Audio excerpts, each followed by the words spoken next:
secretaria? No, Presidenta, en esta oportunidad no hay cuenta. Ya. Vamos a continuar con la votación del proyecto de reforma. Hay una propuesta que nos elaboró el Ejecutivo, nos la hizo llegar Francisco del Río. Hoy día está el subsecretario aquí en representación del Ejecutivo, ¿no es cierto? El ministro no está, entonces lo que nos solicitaron es poder ver temas que parecieran ser de más fácil despacho y dejar para el día de mañana lo que tiene que ver todavía con los artículos que nos faltan de...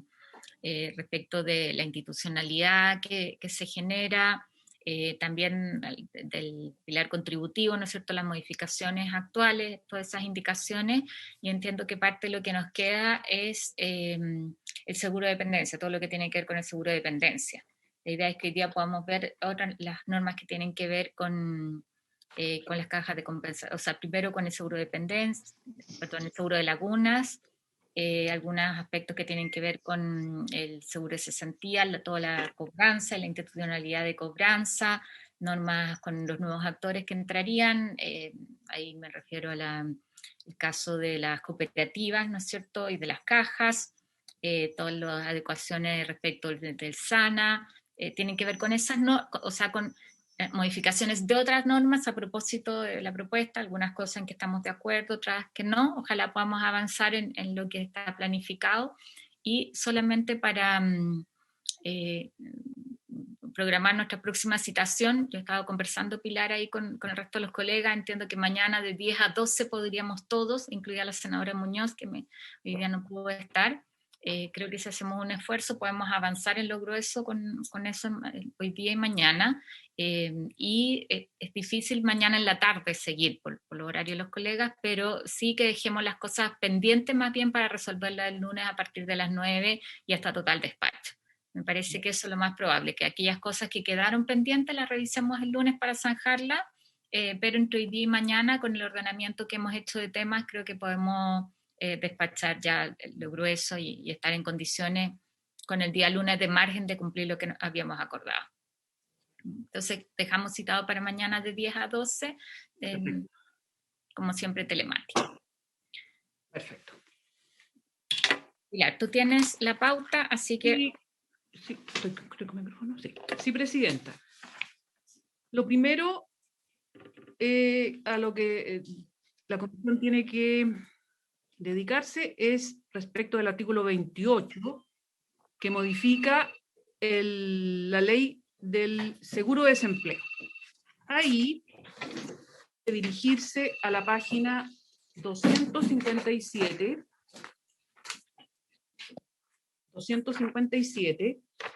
que es una modificación al artículo 10, y quiere agregar lo que está ahí. Son las siguientes oraciones. Si la sociedad administradora no tuviere constancia del término de la relación laboral de aquellos trabajadores que registran cotizaciones previsionales impagas, deberá consultar respecto de dicha circunstancia a través del Sistema Único de Cobranza de Cotizaciones, a que se refiere el artículo 19 del Decreto de Ley 3.500, al Servicio de Impuestos Internos, a la Dirección del Trabajo y a las entidades que recaudan cotizaciones previsionales de acuerdo a lo que establezca la superintendencia en una norma de carácter general.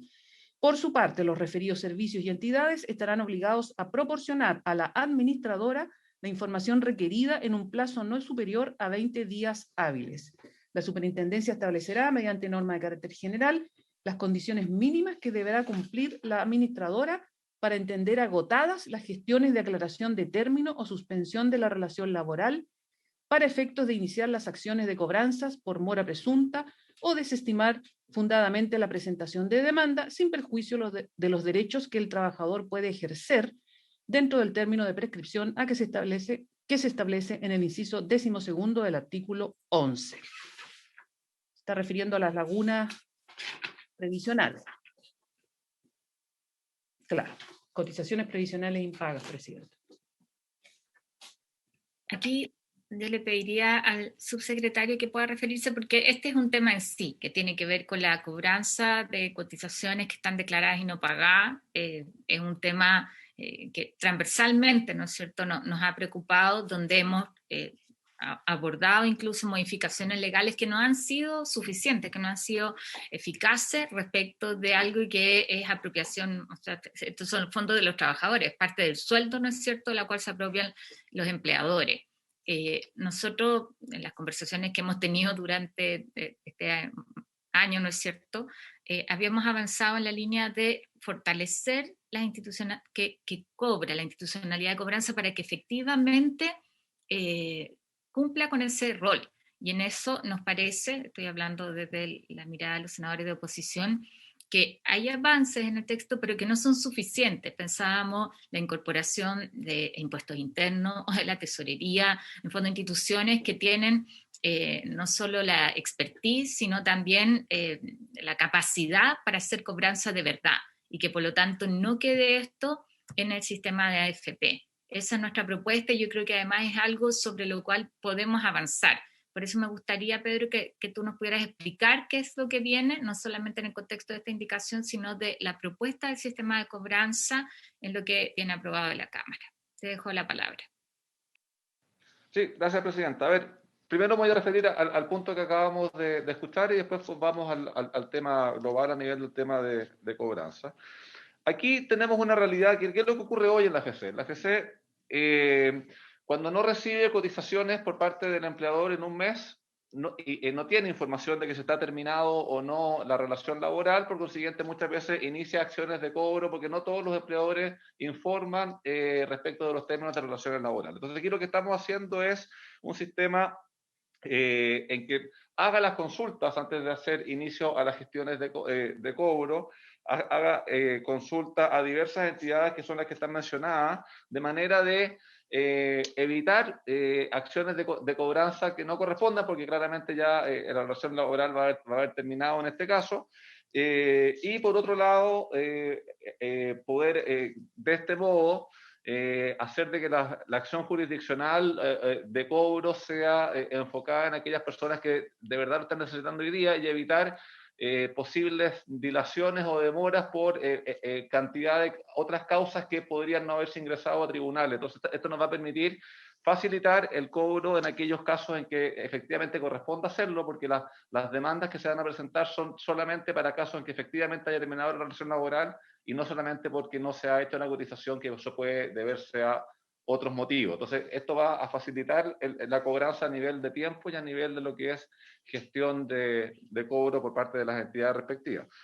Ahora, yendo al tema más genérico, todos coincidimos en que claramente que hay que mejorar el sistema de cobro, hay que ponerle dientes. Recuerdo que algunos de los senadores por su intermedio señalaban ahí el ejemplo expreso. Y en ese sentido, en la idea matriz vamos a coincidir. O sea, todos queremos tener un mejor sistema de cobranza que sea más eficiente, que permita resguardar que las cotizaciones de los trabajadores sean pagadas por los empleadores y vayan a las finalidades que la Seguridad Social tiene contemplado para eso. Nosotros lo que estamos planteando es un sistema único y centralizado de cobro y que no quede esto dependiendo de la eficacia que pueda tener una entidad u otra en el procedimiento y darle las atribuciones necesarias para que puedan tener un éxito mayor del que se tiene hoy día respecto de las gestiones de cobro. O sea, vamos a coincidir en el objetivo buscado probablemente y claramente vamos a tener diferencias en el cómo. En el qué coincidimos, en el cómo tenemos las diferencias que son legítimas, probablemente pueda ser materia que terminemos discutiendo el día de mañana en la comisión mixta, el cómo lo logramos, pero nosotros como ejecutivos queremos mejorar el sistema de cobranza, queremos que las cotizaciones sean pagadas. Tenemos claro que hay una realidad de muchos trabajadoras y trabajadores que las cotizaciones no les son pagadas y se les genera un tremendo perjuicio previsional el día de mañana. Entonces, todo lo que vaya para mejorar ese sistema, estamos abiertos y tenemos nuestra propuesta respecto de un sistema centralizado para que eso se ocurra. Ese sistema centralizado sigue estando en manos de la AFP, en la lógica del diseño que ha planteado el gobierno. Les pregunto eso. Y lo segundo es, subsecretario, si tienes el dato del monto de recursos que significan las cotizaciones que están declaradas y no pagadas. Sí, respecto a lo primero, a ver, sí, es un tema que se tiene que licitar, por consiguiente tendrán que buscar ahí a quien sea la entidad que mejor pueda lograr la recaudación, y el monto lo estoy pidiendo, se lo comparto de inmediato. Muchas gracias, subsecretario. Senador Letelier me había pedido la palabra. Presidenta,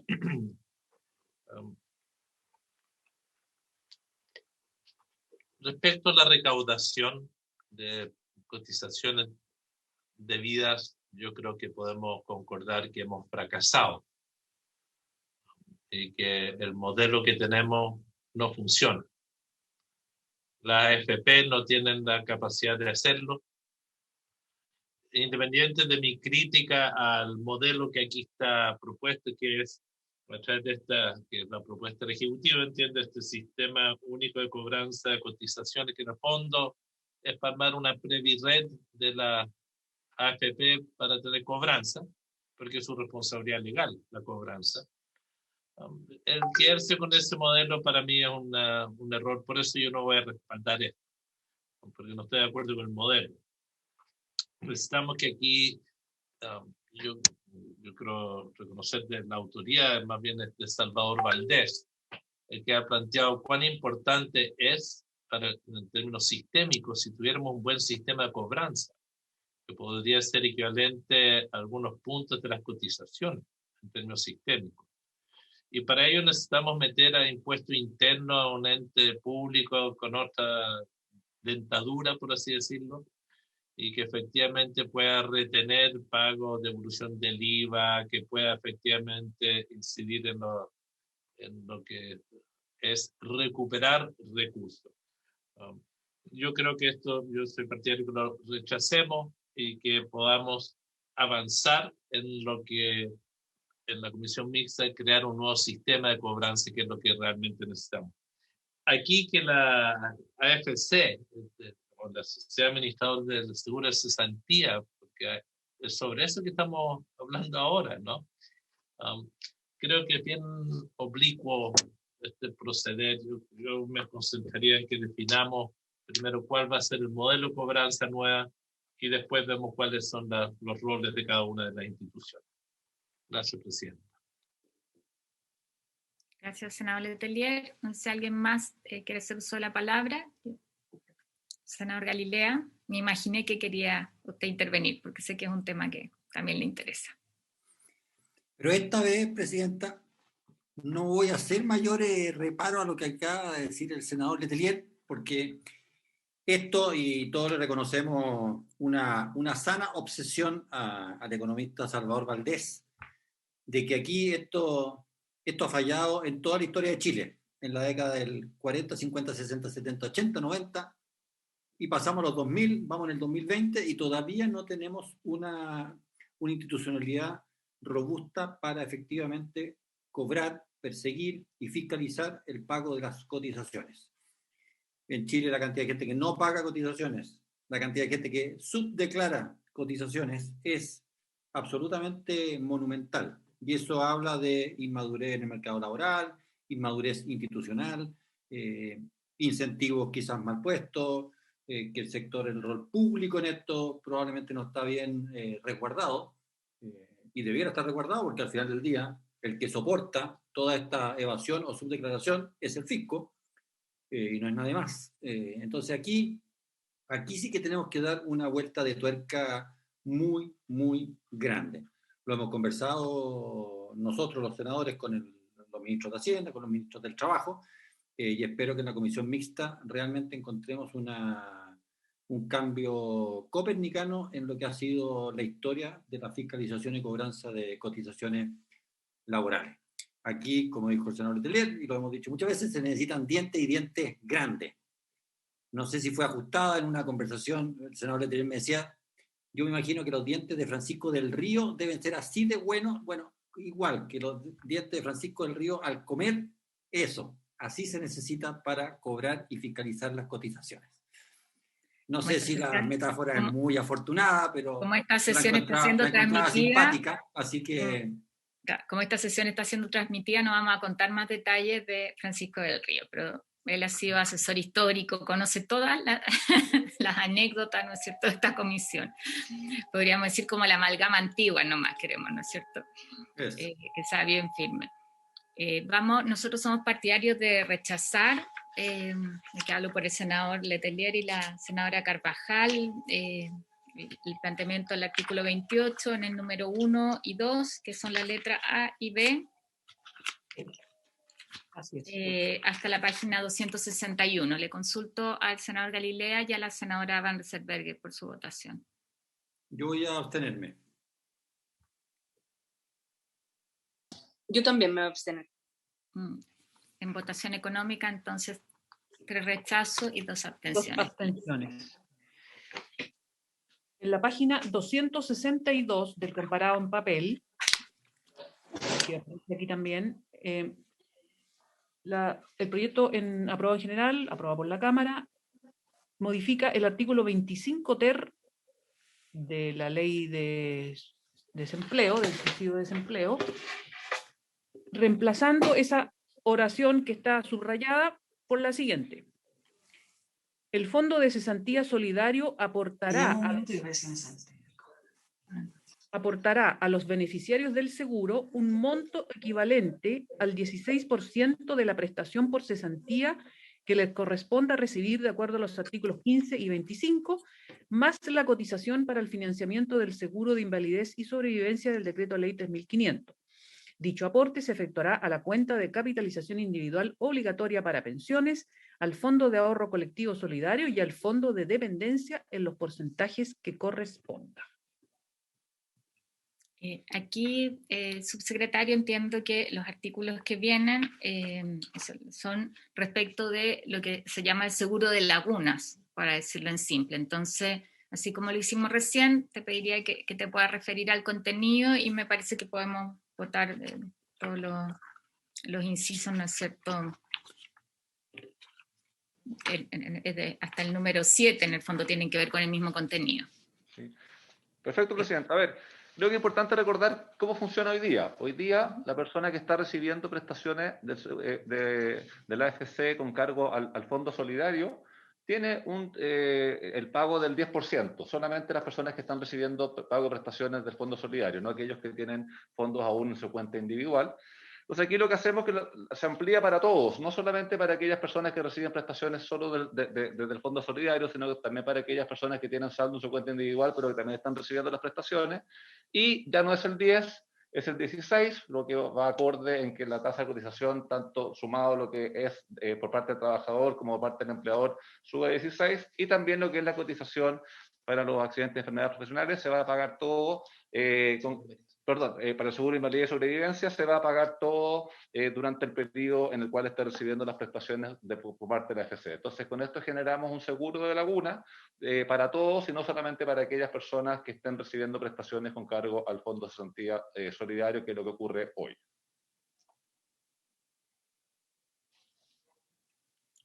Sobre el tema ofrezco la palabra. Si no hay consultas o intervención, entiendo que este es uno de los temas donde podemos aprobar por unanimidad. Le consulto a los colegas si estamos de acuerdo con eso. Sí, aquí vamos a votar. La palabra. Presidente, aquí, ¿qué vamos a votar? ¿Qué numerales son? Yo sugiero que votemos en conjunto, salvo que usted tenga una solicitud especial o que quiera que vayamos viendo texto por texto. 3 al 7, presidenta. Del 3 al 7. Sí.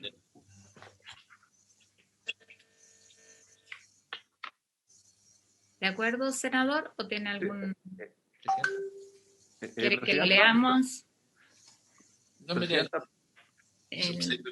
Subsecretario. ¿Secretario podría de nuevo explicar esto bien? Sí, es que ojo, que hasta el 7 no es el seguro Laguna. El seguro de Laguna está en el 3, después en los números siguientes se refieren a otras cosas. Pues, levanto la lista antes de que voten. Entonces, demos por aprobado el número 3, que es el seguro de lagunas. ¿Les parece? ¿Ya? Y le damos la palabra al subsecretario respecto de el número 4, que en el artículo 34 lo que eliminan es dos incisos, el inciso segundo y tercero, que tienen que ver, y esto creo que es pertinente igual la explicación. La sociedad administradora tendrá la responsabilidad de efectuar el tratamiento de la base de datos de los trabajadores sujetos al seguro, solo para cumplir las funciones definidas en la ley. Tiene que ver con el tratamiento de la base de datos y eso se suprime. Ambos incisos tienen que ver con ese tema. Sí, efectivamente, Presidenta, el punto 4 son reglas de tratamiento de datos por parte de la AFC. Le quiero pedir, si me permite, entregarle la palabra a Patricio Ayala, la Superintendencia de Naciones, para que explique en detalle por qué se eliminan estos incisos. Patricio. Sí, hola, buenas tardes. Sí, hoy día existen ciertas restricciones que están establecidas en la ley para la compartición de datos de la base de datos del seguro de cesantía, y muchas veces estos datos, de manera innominada, son necesarios. Innominada se refiere a que no esté identificado el trabajador. Son necesarios por ejemplo, para fijar nuevas políticas públicas, y es necesario compartirlos con distintos ministerios, con distintas superintendencias. Entonces, el artículo apunta a eso, a un poco permitir esa compartición de la base de datos, siempre obviamente resguardando los datos personales de los trabajadores.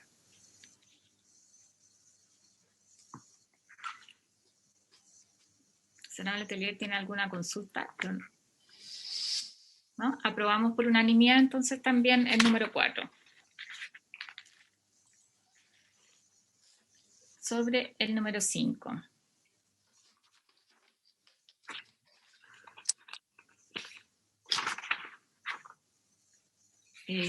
Pilar, si quieres das tu lectura. Sí, en concordancia con lo que devuelvo su rol, querida secretaria. En concordancia con lo que explicaron recién, se reemplaza el inciso primero del artículo 34A diciendo: la superintendencia podrá requerir la información de la base de datos a que se refiere el artículo precedente que fuere necesaria para el ejercicio de sus funciones, pudiendo realizar el tratamiento de datos personales que esta base contenga. Los números... perdón, sí. Aprobamos por unanimidad, ¿no es cierto? Es concordante. Después en el número 6 es una modificación formal ahí de ajuste de incisos. Aprobamos también por unanimidad el número 6. El número 7 sí reemplaza el artículo 34C. Perdón, Presidenta. Disculpe. Senador Letelier. Si quiero entender el artículo 5, no soy especialista en temas de tratamiento de datos personales. Aquí se dice que la superintendencia podrá requerir la información de la base de datos que fuera necesario para el ejercicio de sus funciones, y cuando se dice pudiendo realizar el tratamiento de los datos personales, ¿cuál es el alcance de ese concepto jurídico? Creo que para que quede claro en la historia de la ley, porque esto es una parte fundamental si los funcionarios públicos pueden o no pueden tratar datos personales o cuáles de ellos puede tratar. Entonces, ¿cuál es el tratamiento que le pueden dar adicionalmente? Si pueden tratar o no, cuáles y qué tratamiento darles. Subsecretario, le dejo la palabra para la consulta del senador Letelier. Sí, a ver, Presidenta. Aquí lo que estamos haciendo es darle a la superintendencia la facultad de pedir esta información, y la estamos pidiendo para el ejercicio de sus funciones. Las funciones de la superintendencia están determinadas por ley, por consiguiente, respecto de aquellas funciones que es tema de estudio, tema estadístico y otros más, van a poder ocupar esta información. Y obviamente de que el uso de esta información queda resguardada por la ley de protección de los antecedentes personales. O sea, obviamente de que si es que hay algún mal uso de esto, aplica la ley, como en todos los casos en los cuales haya mal uso de la información personal a la cual se tenga acceso en virtud de este tipo de normativa. Entonces hay un resguardo por ese lado. También vamos a ver después en el punto 7, que también para efecto de lo que es cuando se publican los datos hay que hacer una disociación de manera de que no esté ligado con el nombre de cada uno la información, sino que sea una cosa genérica, y con eso seguir resguardando la información personal. Entonces, hay una protección y aquí lo que estamos haciendo es darle la posibilidad a la superintendencia de solicitar y tener acceso a toda esta base de datos que va a tener la GC, y eso nos permite ir mejorando políticas públicas, haciendo seguimiento, etcétera, etcétera. Lo importante es que están todos los resguardos respecto del uso de la información como datos sensibles, además, ¿no es cierto?, como datos personales. Sí, es que la ley aplica para estos casos y aparte son funcionarios públicos, por consiguiente aplica con mayor severidad. Responsabilidad administrativa incluida. Ya. Entonces estábamos en el número 7. En el número 7, que justamente también es lo que está explicando el señor subsecretario, se reemplaza el artículo 34.6 y se dice: la Superintendencia de Pensiones podrá publicar la totalidad o una muestra representativa de la base de datos que se había mencionado, del artículo 34, previo proceso de disociación de esta, de acuerdo a lo establecido en la ley 19.628, que es la separación de la información del nombre, o sea, información innominada. Sí. ¿Damos por aprobado? No. ¿Qué les parece a los colegas? No, yo me abstengo. Yo no tengo... Me gustaría entender bien por qué necesitan publicar la totalidad de una muestra. Digamos, la Superintendencia de Pensiones tiene una función X. ¿Qué tiene que estar publicando datos parciales? Yo en esto, presidente, me reconozco conservador en lo que es el uso de datos de las personas. Entonces, me gustaría ¿Podemos pedir al subsecretario o sí, a Patricia, ¿no es cierto?, de la superintendencia que también explicar? Sí, a ver, en este punto, presidenta, a ver, esto es una cosa que se publica en la página web de la superintendencia, no es que se haga una publicación en el diario, así como inserto o algo semejante. Y el mayor uso que tiene es para efectos de universidades y centros de estudio, para elaborar propuestas. Para lo que más se termina usando habitualmente estas publicaciones que están disponibles en la página web de la superintendencia. No sé, Patricio, si hay algo más que complementar ahí. No. Exactamente, sí. La superintendencia ya publica algunas bases de datos o extractos de estas bases de datos, y justamente es para universidades, para investigadores que hacen justamente propuestas respecto al sistema de pensiones. Cabe destacar que estos datos están totalmente innominados. O sea, ¿Qué me pasó? de ninguna manera datos con la persona. Vamos a ver. Podríamos pedir a la senadora Carvajal eso, silenciar. O sea, son datos que se publican, es una práctica publicarlos, pero son para fines académicos, son innominados. Lo que pasa, presidenta, hasta ahora no lo publican. No. Hasta ahora el mundo académico que quiere acceder a los datos los puede solicitar. Y por ende son personas que hay un registro de la petición de la información que la superintendencia entrega, y el artículo 36 elabora una serie de parámetros al respecto. Esto genera una apertura de los datos abiertos. En los tiempos de hoy, donde los mecanismos de ciberseguridad de la base de datos es clave, no sé cuál es el alcance de esto. Esa es mi inquietud. Aquí se elimina todo el proceso de elaboración de la muestra, que es quienes tienen que participar, cómo las personas antes requieren los antecedentes, tienen que solicitar la información. Esa es mi inquietud. Eso sale del artículo. O sea, esto va un paso más allá. Me encantaría saber cuál es la razón que quiere ir más allá. ¿Funciona mal? ¿No funciona? Yo sé que es un tema secundario para la reforma de pensiones, pero esta es una facultad, la superintendencia, para publicar la totalidad, una muestra de la base de datos. Es decir, es una facultad muy grande, en manos sin ninguna contrachequeo. Permítame, si es necesario, no voto a favor que el resto vote a favor. Yo tengo mis dudas. No tiene que ver con la reforma, tiene que ver con un tema de manejo de información. Entendemos eso. Senador Galilea, y después Pedro Pizarro lo veo levantando la mano.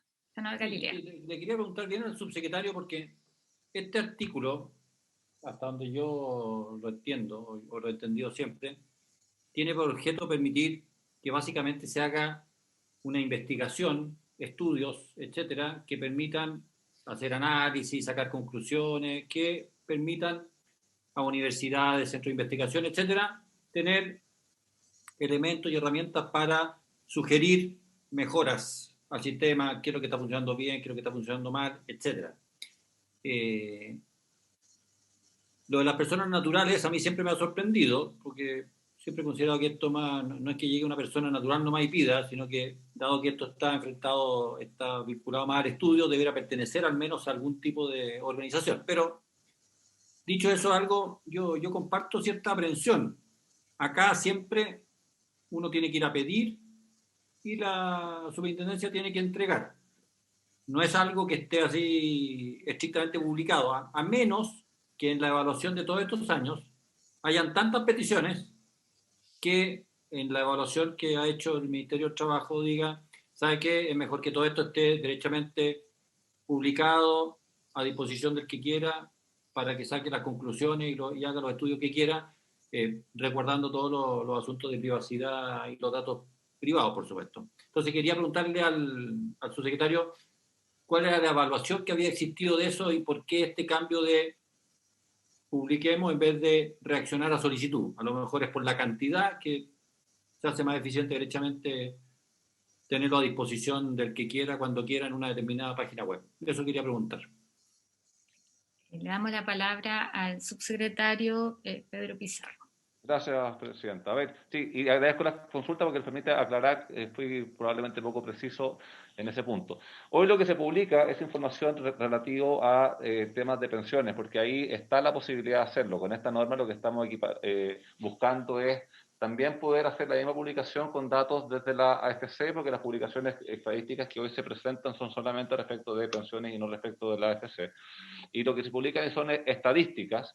La cantidad de solicitudes no tengo el dato, pero entendemos que es un número reducido de solicitudes al año que hay por parte de universidades o centros de estudio. Pero era importante aclarar en base a la intervención de los senadores Galilea y Letelier de que hoy las publicaciones que hay no son respecto de AFC, y por eso queremos tener una norma que nos permita también hacerlo respecto a antecedentes para temas de pensión.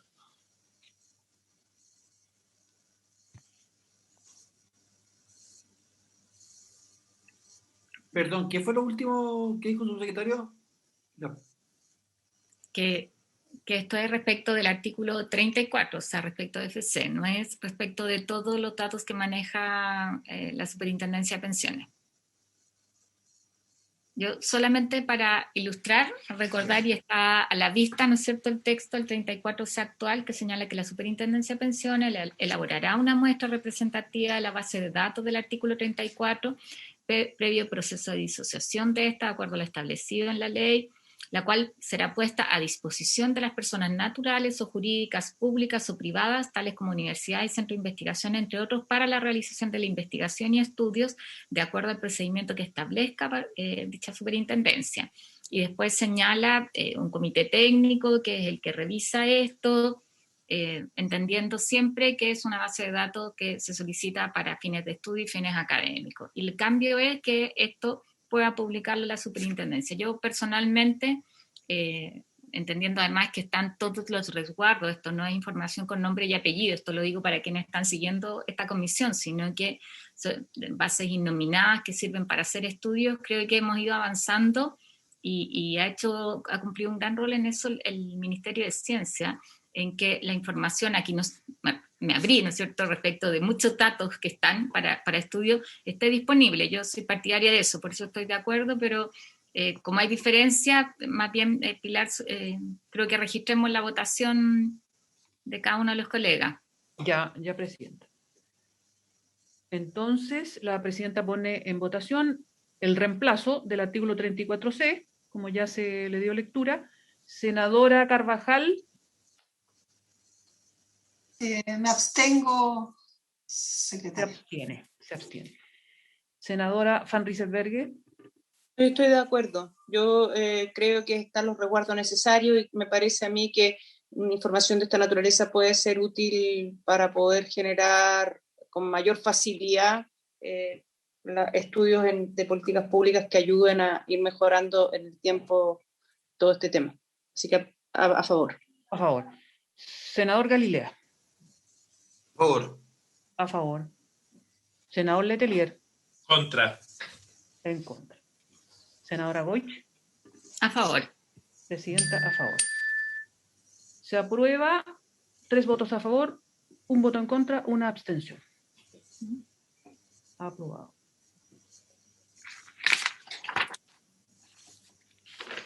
Página 267 del comparado de papel. Modificaciones a la ley sobre cobranza de cotizaciones, aportes y multas de las instituciones de seguridad social. El texto aprobado en general y por la Cámara de Diputados agrega 3 artículos nuevos, 2 bis, 2 ter y 2 quater. 2 bis, 2 ter y 2 quater. ¿Leo lo principal, Presidenta, o que el Ejecutivo explique? Yo creo que le damos la palabra al Ejecutivo. Perfecto. Perfecto. Presidenta, muy buenas tardes. Solamente el ministro acá. Sí, le damos la bienvenida, ministro. Muchas gracias, ministra. Discúlpeme no haberme incorporado desde el inicio, pero como usted sabe, estamos discutiendo el giro del 10% en la sala de la Cámara. Ya intervine, así que ahora me puedo incorporar con ustedes para seguir el debate de la reforma previsional. Muchas gracias, presidenta. Bienvenido, ministro. Sí, Presidenta, respecto de este punto, en la propuesta está en un primer paquete de temas los números 1 a 3, el 5, 8 y 9, y todos estos puntos, Presidenta, se refieren, son las normas relativas al sistema único de cobranza de cotizaciones previsionales, y aquí se establece la obligación de la AFP de demandar conjuntamente a empleadores en un mismo juicio, y que no ocurra lo que puede pasar hoy, que pueden haber varios juicios y algunos tienen éxitos distintos. El deber de agotar las gestiones para aclarar existencia de cotizaciones, o sea, permite a este sistema único de cobranza, permite ir directamente sobre los empleadores y obtener el pago de las cotizaciones, que es lo que todos estamos buscando que ocurra, y establece normas en esos aspectos, agotar gestiones de cobro y obligar a hacer una sola demanda y no varias, como podría ocurrir el día de hoy por parte de cada una de las administradoras. Eso a grandes rasgos respecto de ese grupo de modificaciones. Sí. Sobre eso yo quiero reiterar algo que señalé al principio de esta comisión. Nosotros valoramos los esfuerzos y creemos que lo que está planteado en este texto respecto de lo que existe hoy día es un avance, pero no es suficiente respecto de hacernos cargo efectivamente de un sistema de cobranza que cumpla con el rol que tiene. Entonces, nosotros queremos poder robustecer la propuesta, creemos que esto no tiene que quedar además en el AFP, tiene que ver con el diseño de la institucionalidad pública, y por eso más bien somos partidarios de rechazar, pero señalando que hay el objetivo final compartido, ¿no? Quiero reiterarlo. Ofrezco la palabra sobre el punto, entendiendo que estamos hablando de todos los números que están entre la página 267 y 280, que tienen que ver con el sistema de cobranza, su constitución.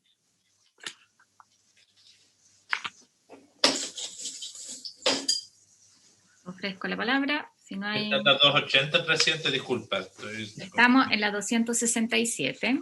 Es hasta la parte de la indicación sobre las cajas de compensación. Exactamente. Así es. Son 10 números, Presidenta, con modificaciones. Yo creo que podemos hacer el análisis en conjunto, salvo que algún colega quiera ver alguna en particular. ¿El sistema de cobranza? De una. Aquí se obliga a las AFP a hacer algo que ellas podrían hacer de todas maneras. Quiero dejar constancia. No es que no puedan hacer lo que aquí está. Aunque son las responsables de hacer cobranza, aquí se les está obligando a hacer algo que hace años podrían haber hecho. Solo dejar constancia de aquello. Una consulta que quería hacer, presidente, solo al margen. Las multas de intereses cuando hay cobranza y hay pago, las multas de intereses, ¿a quién van? Le damos la palabra al Ejecutivo para hacerse cargo. Sí, los intereses y reajustes van a la cuenta del afiliado, presidente. ¿Y las multas? Las multas son de beneficio fiscal, senador, por ese intermedio, presidente. Presidenta. Sí. Adelante, senadora. Gracias, presidenta. En relación a ese punto, quisiera saber si esto implica, a propósito de la acción que ejercen las propias AFP, un gasto a los afiliados que se traduce finalmente en un monto atribuible al trabajador, o esto es de cuenta del Estado. ¿Cómo se hace efectivo ese monto y quién lo asume, digamos? Subsecretario. Sí. No entendí la pregunta, presidenta. No sé si... Es respecto del...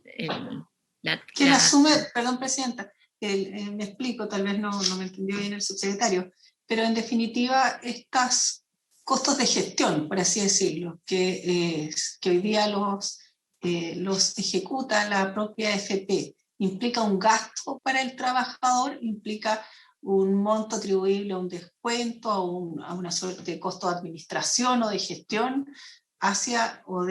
desde los fondos del trabajador, o viene, en definitiva, quién asume ese costo de cobranza? En el entendido lo hace la AFP. Sí. ¿Quién se imputa ese costo? Ahí me quedó claro. A ver, lo que ocurre ahí, bueno, el costo inicial lo asume la administradora, sin perjuicio de lo que se resuelva respecto del tema del pago de costas en la sentencia, como ocurre en todo juicio. O sea, si hay sentencia que condena a pagar en costas, entonces los gastos del juicio tiene que la parte vencida pagar. Pero lo que es gasto de abogado, notificaciones y todos los gastos involucrados en todo proceso judicial, los tiene que asumir la parte, en este caso la administradora, que es la que demanda. Y si luego en la sentencia hay una condena en costas, tiene que la persona que adeudaba las cotizaciones pagar esos gastos por una liquidación que se hace al final del juicio. No sé si, pero a mí no me queda claro finalmente. Es decir, esto no implica ningún costo adicional que sea descontado desde las cuentas de los afiliados. O sea, yo entiendo que esta es parte del rol que tienen hoy día las AFP.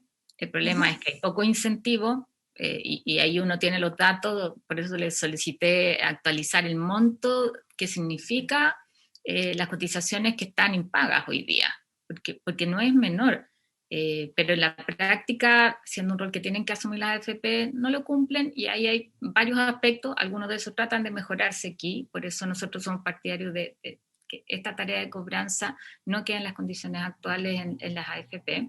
Entiendo... y aquí me puede corregir el Ejecutivo, pero desde la lógica de un cobro adicional, más bien esto es parte de lo que en la comisión le cobran a los cotizantes, ¿no es cierto?, a los afiliados, las AFP, es parte de sus tareas. Por supuesto, por eso. No es que haya un costo diferenciado, o sea, esa es la pregunta de la senadora. Sí, y esto para reiterar lo que ya habían señalado, están los intereses que van a la cuenta del afiliado, pero entiendo que las multas son de beneficio fiscal, por lo que señaló el subsecretario. Teníamos la duda si iban a las AFP las multas, pero lo veo reafirmar que son de beneficio fiscal. Le damos la palabra a Mónica Titze, que me la está pidiendo hace un ratito. Sí, hola, buenas tardes. Para aclarar, obviamente que las costas de cobranza son de cargo de la AFP y del empleador. En ningún caso el trabajador aquí, digamos, no es la víctima, ¿cierto? En ningún caso ellos tienen que pagar algo. Ahora, cuando las cotizaciones adeudadas son la cotización, ¿cierto?, del 10% de la AFP más la comisión. Y esa comisión, digamos, no se acredita en la cuenta mientras no se pague la comisión, es decir,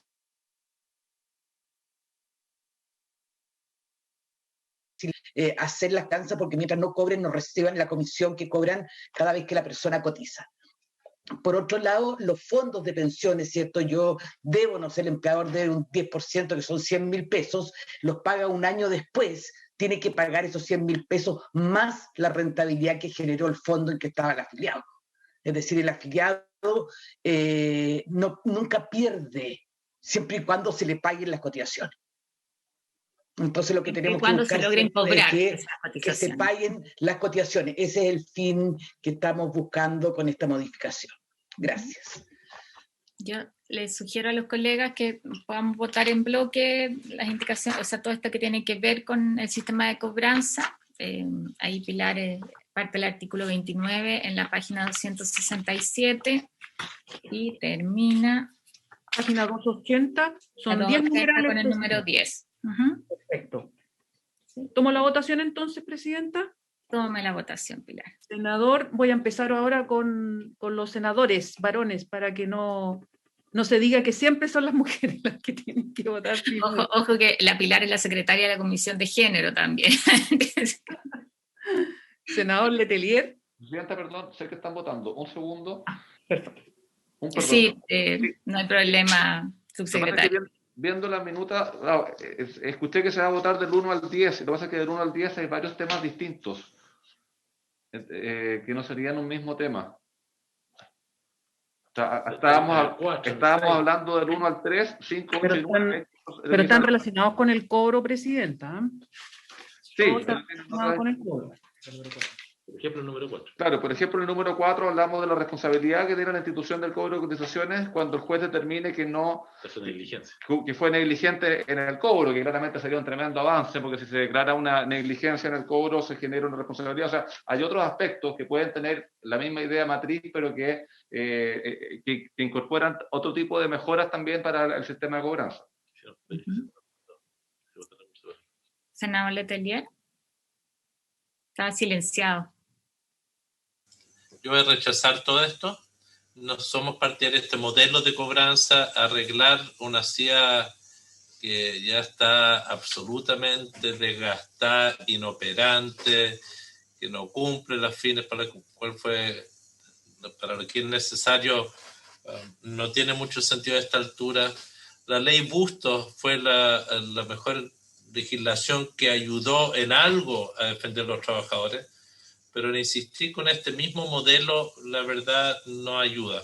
Por eso voy a votar en contra y ver si en la comisión mixta el Ejecutivo entiende que seguir entregando esta función a la AFP no es el mejor camino, es disfuncional, más aún cuando vamos a crear un sistema contributivo nuevo. Debería haber un sistema único nacional de cobranza. Y por ende rechazo todo esto del 1 al 10.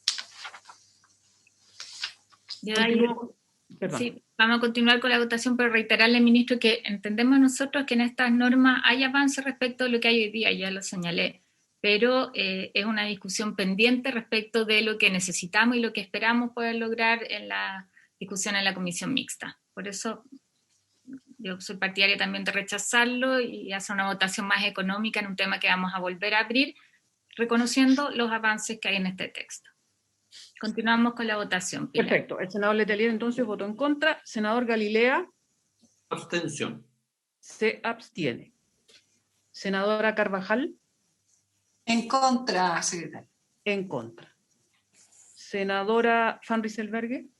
Yo voy a votar a favor. Yo creo que yo concuerdo con lo que se planteó. De hecho, lo conversamos antes de que se requiere un sistema de cobranzas que evite las lagunas previsionales, pero de la misma manera en como quieren generar señales para que se den en la comisión mixta, yo voto a favor como una señal de que creo que esto de verdad es un avance en relación a lo que tenemos hoy día.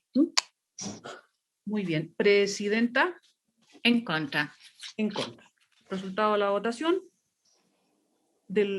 Votación de los números 1 al 10. 3 en contra. 1 a favor, 1 abstención. Se rechazan los números 1 al 10 del artículo 29. Página 280. Modificaciones. No, perdón. Eso no está en la pauta, perdón, Presidenta. Ese es el Estatuto General de las Cajas de Compensación de Asignación Familiar. Eso va a quedar para otra sesión. No, pero sí está en nuestra pauta, Pilar. ¿Para la caja de compensación de asignación familiar? No, yo no, en el listado no la tengo, perdón. Después viene el tema de las cooperativas, pero usted, Presidenta, decide. ¿Cuál es el objeto aquí? le damos la palabra al Ejecutivo. Perfecto. Lo tenía dentro de lo que habíamos acordado. Algo pasó ahí en... Está muy bien, Presidenta.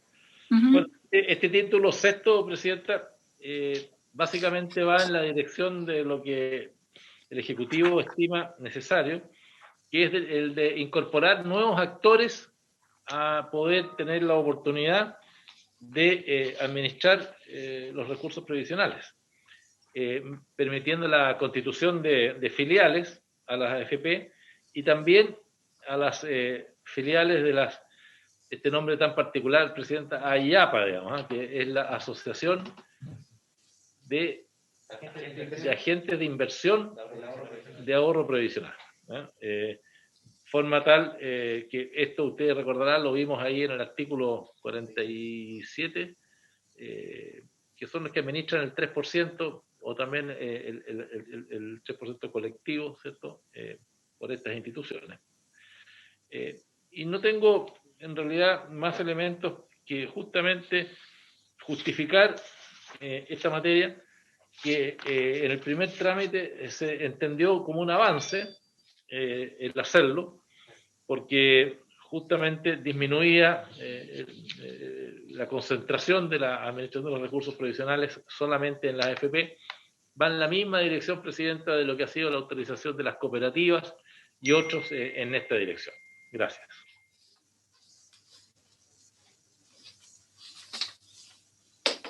Sí, aquí parece que efectivamente estamos revisando, Pilar no estaba en la pauta, pero es la misma discusión respecto a las cooperativas. Yo señalar ahí que nuestro planteamiento, y de hecho tenemos hechas otras indicaciones sobre esto, es que en la lógica de no mantener las AFP como están actualmente en las tareas tanto de administración de fondos como de administración de cuentas, sino acotarlo a gestores de inversiones en la administración de fondos, somos partidarios de que exista toda la competencia que pueda haber. O sea, no hay ningún problema sobre eso, pero no en ir reproduciendo más AFPs. O sea, sean las cajas, o sea, las cooperativas.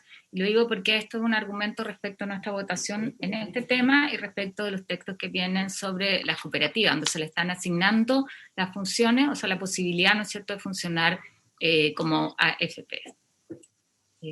Senador Letelier me pidió la palabra. Presidenta, creo la indicación 75 creo que hay un error.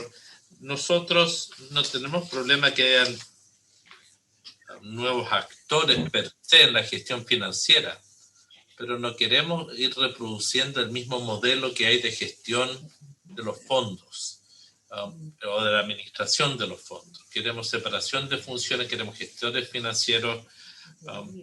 Aquí lo que plantea el número 11 es para la administración de el ahorro previsional adicional, con el cual no estamos de acuerdo. Por ende, yo propondría, Presidente, que vamos en una sola votación el 10 y el 11, hasta ahí, por cierto, yo diría el 12 también, votarlo con una sola votación. Entendiendo que no es un problema si las cajas o las cooperativas entran a cumplir alguna función, pero constituir nueva AFP no es lo que estamos proponiendo. Sí, si quieren entrar a la gestión financiera es otra cosa, pero no tal como está ahora. Hay funciones que queremos que sea de una agencia. Por eso propongo que se vote todo el título sexto en contra. La práctica es retirar nuestra indicación y más bien pedir la votación del título completo para efectos de la Pilar. Yo aquí me gustaría, ministro, hacerle una consulta para entender bien, porque en la propuesta que viene aprobada de la Cámara, ¿no es cierto?, que hace el Ejecutivo, está respecto del 6%, un 3% que va a una cuenta individual y un 2,8% que va a un componente colectivo que permite el financiamiento de beneficios que están definidos, el 2,7% en el caso de las mujeres. La administración de ese 3% y del 2,8%, ¿podría hacerla una caja de compensación en el tema como está planteado acá? ¿O podría hacerla una cooperativa? O podría ser una AFP, porque las estamos asimilando a todas.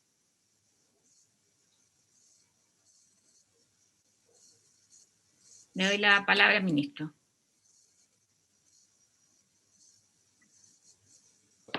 Perdón, Presidenta, hubo un problema técnico en la última parte, si pudiera repetirme la pregunta.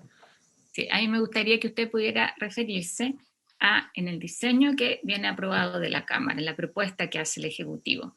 El 6%, ¿no es cierto? Hay un 3% que va a cuentas individuales, un 2,8% a un componente colectivo que genera determinados beneficios. ¿Quién administra ese 3% individual? ¿Quién administra el 2,8%? ¿O quién podría administrarlo? Muy bien, Presidenta. Va a responder esa pregunta con su venia Miguel Pelayo y Patricio. Gracias, Presidenta. Respecto al diseño institucional, lo que se propone, y lo vamos a ver posteriormente en una siguiente sesión, es crear una agencia técnica de los seguros sociales. Hoy día se llama Consejo Administrador de los Seguros Sociales, que es una entidad pública, autónoma, de carácter técnico, y que va a tener a su cargo la administración de este 6% adicional. Ellos son los que tienen a cargo la administración.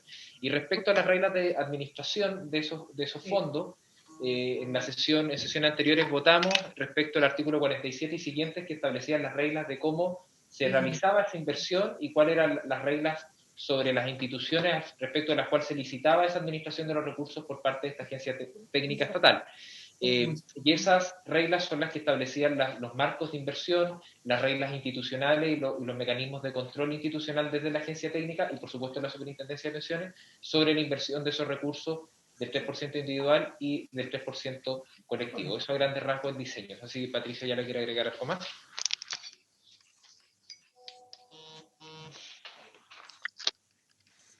Patricia. Efectivamente, el administrador de este 6% va a ser la agencia técnica, y lo que está considerado en la propuesta es que exista una licitación a entidades privadas que se encarguen de administrar propiamente las inversiones del 3% del ahorro provisional adicional, del 2,8% que va al Fondo de Ahorro Colectivo Solidario y el 0,2% que va al seguro de dependencia. Van a ser 3 licitaciones separadas que se van a adjudicar al mejor precio, esto es, al menor costo de administración. Respecto al tipo de inversiones que pueden hacer, respecto al 3, al 2,8 y al 0,2% que acabo de mencionar, la idea es que, aparte de lineamientos generales que están en la ley, que básicamente señalan que van a poder invertir en los mismos instrumentos que hoy día invierten los fondos de pensiones, es que va a existir un régimen de inversión que va a regular cada una de estas inversiones. Ese régimen de inversión, el marco lo va a dar la propia agencia técnica, y después la superintendencia con ese marco va a proponer al Consejo Técnico de Inversiones, que es una entidad independiente, aprobarlo. Una vez aprobado, esto va a la visación de Hacienda y ahí estaría listo, autorizado para las inversiones. Básicamente eso. Presidenta. Senador Letelier. Si entiendo bien, más allá de toda esta vuelta media larga, es decir, el 6% adicional del impuesto al trabajo será cobrar a los empresarios para un efecto contributivo. Quien va a administrar toda la gestión de la inversión van a ser las AFP. Porque si se va a licitar, estamos hablando de que se va a entregar toda la plata, no solamente el 10, sino que además del 10, el 3 y el 2,8 se entregan todas las AFP en su dimensión de gestión de inversión. Eso es así, ¿no? Entonces, para dejar constancia el por qué tenemos una discusión de modelo, de diseño, proponer que podamos hacer la votación más económica en esto, porque estos son los temas propios de la comisión mixta.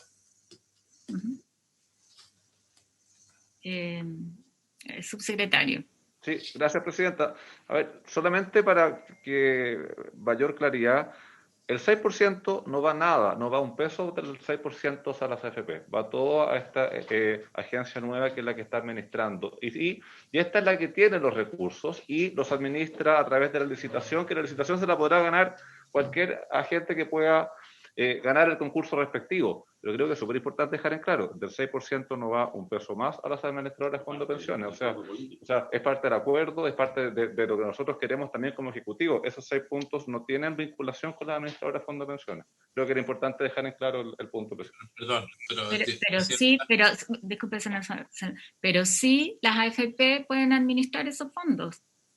O sea, eso es lo que estamos diciendo. Estamos hablando del ahorro previsional adicional. El Estado puede crear una filial para competir por eso. Entonces, no digamos que no haga ningún peso a las AFP. Senador Letelier. Mire, presidente, yo creo que la transparencia en esta conversación es la más importante. Con el senador Galilea, un concepto que hemos compartido siempre es que los esfuerzos contributivos, lo que queremos que se inviertan y se capitalicen. Hay diferentes formas de invertirlo, hay diferentes entes que podrían hacerse cargo de aquello. Y en el diseño que está planteado es uno. Ya en otro momento hemos hablado de las políticas de inversión, que nos gustaría que incluso para la AFP cambien las políticas de inversión, o lo que mañana queremos que se llamen los gestores financieros en la división de la industria. Pero tal como está acá, en la propuesta, de lo que yo entiendo, el 6%, independiente de su división, el Estado, el ente público va a ser una mera caja de transferencia, va a recibir, va a registrar, va a licitar y va a entregar. Es decir, le va a entregar a quienes tengan experiencia en inversión en instrumentos X. Quienes hoy tienen probablemente las mejores capacidades para hacer eso hoy son las AFP, porque no se ha desarrollado una capacidad pública para hacerlo, o de otra forma en otros instrumentos. Es cierto que uno podrá buscar otra gente, cierto, pero aquí, tal como está la reacción, esto puede terminar en manos de los gestores financieros de la AFP, puede terminar. No hay forma de evitarlo, creo yo, en una licitación a priori, por el diseño que tiene. Senador, le damos la palabra al ministro, al senador Galilea, y después se la doy yo. Presidenta, yo acá, a ver, voy a tratar de ir en orden, pero esta plata va a ser administrada por la agencia fiscal, de eso no hay ninguna duda. Entonces, el paso siguiente es, bueno, ¿cómo administra esto? Porque le va a llegar un montón de plata. Aquí siempre hemos conversado que este es un fondo que se tiene que ir capitalizando y se tiene que ir administrando. Por lo tanto, tiene que tener un buen sistema de gestión de recursos. Entonces, acá, y probablemente es parte de lo que se tiene que terminar afinando, hay dos opciones, pero que terminan más o menos parecido. Uno es que diga, bueno, desarrollemos un músculo interior, que esta agencia desarrolle un músculo interior, simplemente que tenga capacidad de licitar y analizar qué es lo que es una buena oferta de administración de cartera, definida por plazo, definida por riesgo, definida por un montón de factores. Y en esto pueden participar todos aquellos que las bases de licitación o la ley establezcan. Puede ser, no sé, JP Morgan, el Banco de Suiza, el Banco de Hong Kong, el que sea. En esto hay una experiencia monumental en el mundo, muchísimo más grande que las que puedan tener las AFP. Ahora, el temor que pueden tener algunos es, bueno, pero las AFP se pueden presentar y competir contra el Banco de Hong Kong, contra el Banco de Suiza, el Banco de no sé dónde, contra los especialistas, los agentes de valores especialistas. Yo pensaría que no pueden, por el tema del giro único de las AFP. Las AFP solo pueden administrar y dedicarse a administrar las platas que ingresan a ellas por la vía del 3.500, etc. Estas son platas distintas y yo pensaría, pido la aclaración al Ejecutivo, de que no pueden participar en esa licitación de administración de fondos porque ellas tienen un giro exclusivo y único para otras platas. Son platas prima hermanas si uno quiere, pero son otras platas y el giro único las obliga solamente a eso. Ahora, dicho lo anterior, vuelvo al razonamiento original, puede desarrollar un músculo que simplemente se dedique a licitar y ser un gran licitador de agencias de valores, bancos de inversión, etcétera, o puede querer ir más y que puede querer ir más allá, y esto es lo que tenemos que definir, y decir, no, igual voy a caer en los agentes de valores, porque es imposible saltárselo, para adquirir cuotas de fondos mutuos, cuotas de distintos activos, etcétera, etcétera, etcétera, etcétera. Entonces, yo sé que el tema de la finanza puede ser complicado de entender para algunos, pero antes o después, uno siempre termina en los agentes que de alguna manera transan valores e instrumentos financieros de corto, mediano y largo plazo en el mundo. Y volviendo a lo que a algunos les preocupa, yo pienso que las AFP no pueden participar en esto porque no está dentro de su giro único poder participar en este tipo de cosas. Así como no se andan ofreciendo para administrar cartera que pueda licitar el Banco Central o qué sé yo, no pueden. Ellos tienen un giro único y exclusivo. Entonces, acá hay una ingeniería de detalle, pero yo creo que las bases de lo que hay que hacer está puesto en este articulado, y yo creo que lo trabajó bastante bien la Cámara de Diputados, y tenemos que terminar de hacer afinar, pero creo que el camino está bien trazado hacia adelante. Gracias, presidente. Gracias, senador. O sea, lo que además establece el proyecto de ley, entiendo que el artículo 33, es que las AFP, ya sea no directamente, pero pueden crear filiales, ¿no es cierto?, en las que estén sus controladores, que sean administradores de estos fondos. O sea, para hablar con claridad, yo creo que eso es importante, y además para quienes siguen el debate. Le doy la palabra, ministro. Sí, presidenta. Muchas gracias. Voy a partir, presidenta, por establecer con total claridad de que no hay ninguna posibilidad de que las administradoras de fondos previsionales puedan constituir o hacer o actuar como los agentes de inversión de ahorro previsional adicional, las AIAPA.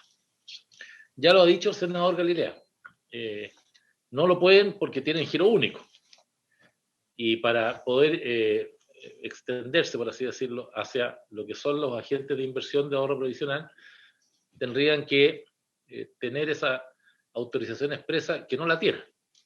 De manera tal de que quiero además recordar, presidenta, que esto fue un elemento fundamental a fines del proceso legislativo en la Cámara, el acuerdo político que dejaba expresamente señalado de que las AFP no podrían participar bajo ninguna forma, ni de filiales, ni otras directas o indirectas, en la administración de los recursos previsionales. Y para ahondar más, presidenta, los señores senadores pueden ver en el artículo 48, que está en la página 330, artículo que desgraciadamente fue rechazado, que es lo que impedía justamente que las AFP no pudieran actuar, pero ese artículo es explícito en señalar que podrán postular a la licitación señalada en el artículo anterior y concurrir a la constitución de un agente de inversiones de ahorro previsional adicional solamente, presidente, las cajas de compensación de asignación familiar, las administradoras generales de fondos, las cooperativas de ahorro y crédito sometidas a la fiscalización de la Comisión para el Mercado Financiero, las compañías de seguros de vida y además personas jurídicas nacionales o extranjeras que cumplan con lo establecido en las bases de licitación y siempre que cuenten con la autorización previa de su respectivo regulador cuando corresponda. Como usted verá, señora presidenta, en ninguna parte están mencionadas las administradoras de fondos previsionales. Y si usted me pide, le voy a ahondar más. En el proyecto original estuvieron y se sacaron expresamente en la votación final en virtud de honrar el acuerdo que se había alcanzado. Así que para la historia fidedigna de la ley y para el debate, presidenta, para nosotros es muy importante que esto quede meridianamente claro, no quede ninguna sospecha ni duda en esta materia, y ojalá en la comisión mixta podamos reponer este artículo 48, que así lo señala, que desgraciadamente fue rechazado en las votaciones anteriores. Gracias, presidente. Es interés de todos, ministro, que queda absolutamente claro. Le damos la palabra al senador Letelier. Presidente. Después yo. Tenemos una La diferencia. senadora Van Riesenberger también la había pedido, así que también... Se refresca la senadora Van Riesenberger primero, por favor. Perdón, quería no te preocupes, no hay ni un apuro. No, yo quisiera partir dos cosas. A mí me parece bien me parece que ayuda a la discusión el que queden fuera de la administración de estos fondos las AFP. Pero no es por una, y quiero ser súper clara, yo creo que acá perfectamente podrían el 3% de administración individual administrarlo y que las personas decidieran libremente si ellas quieren que se lo administre esta entidad pública o su propia administración de funciones. Administradora a su propia AFP. Yo creo que se llegó a un acuerdo en la Cámara y en virtud de eso uno lo honra y lo respeta y por lo tanto por eso voy a votar a favor, pero creo que acá cuando nosotros tenemos una entidad pública que va a administrar los fondos, tenemos dos opciones: o esto se maneja en el mercado de valores o se guarda una especie de cuenta de ahorro tipo lo que uno tenía cuando era chica en el banco, así de cuenta corriente, que no genere ningún tipo de ganancia. Si algo ha sido bueno del sistema de pensiones es la rentabilidad que ha tenido, que no da ninguna otra herramienta financiera, y por lo tanto me parece a mí que hay que buscar la fórmula de que estas rentabilidades necesarias para que estos recursos finalmente permitan aumentar las pensiones, no solo desde el punto de vista solidario, sino que yo también espero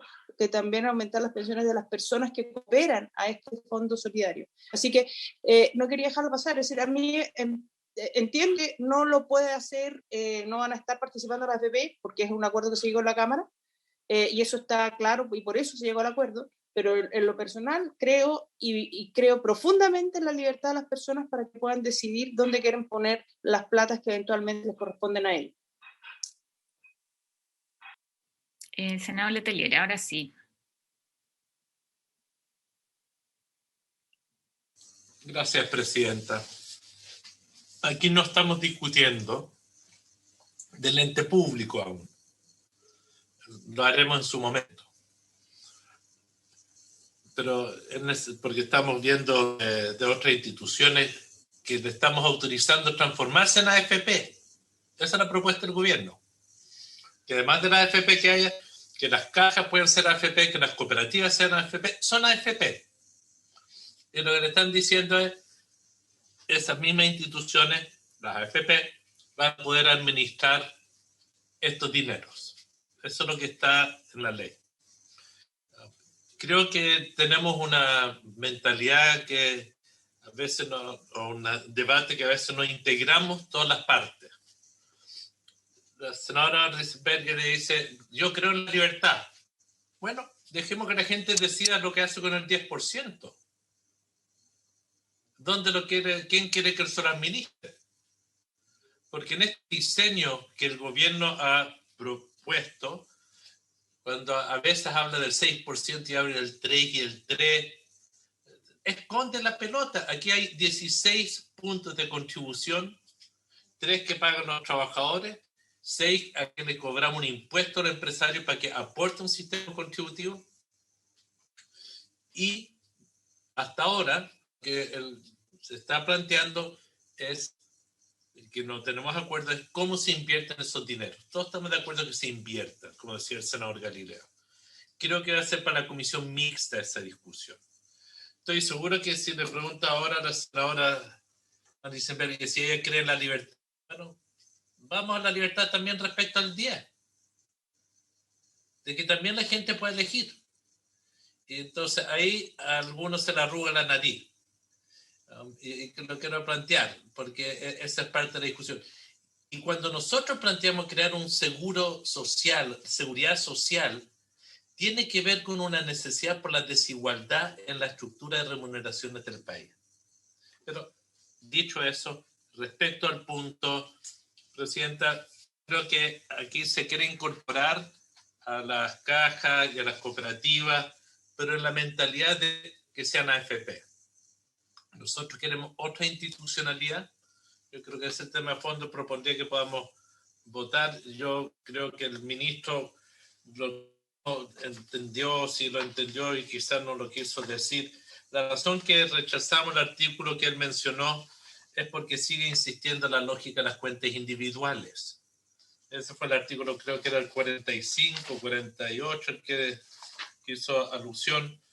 Eso se rechazó como parte de la estructura de división del 3 y 3 y de cuentas individuales. Por eso se rechazó el artículo anterior.